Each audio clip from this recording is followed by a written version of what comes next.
traders prepare for the Federal Reserve to raise interest rates, average investors also need to be on guard with their money. Greg McBride at Bankrate.com is Skyping with us this morning. Good morning, Greg. Good morning, Angie. You are closely watching CDs, certificates of deposit. How will those be affected when the Fed raises rates?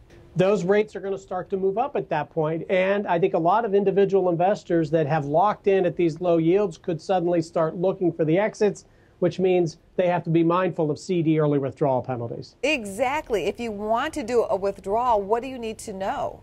Well, keep in mind terms do vary. What we typically see on a CD maturity less than a year, the typical penalty is going to be giving up 3 months worth of interest. On maturities between 1 year and 5 years, you're typically looking at giving up about 6 months worth of interest. In some cases, it can be more than that.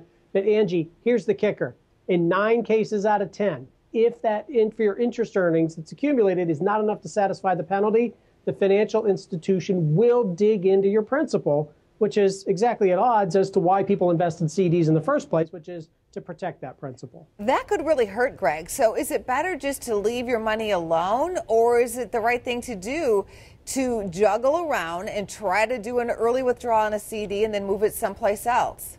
I'm not a big fan of trying to game the system and do the early withdrawal. I mean, particularly now when there's not a big difference between yields on long-term CDs and short-term CDs. Make sure that whatever time period you're committing your money for, you can live without the money for that long so that you don't have to pay a withdrawal penalty. A couple of other alternatives: liquid accounts, savings accounts, money market deposit accounts, or no penalty CDs, those CDs that let you take some money out and don't assess a penalty. Great information. Thank you, Greg. Thank you.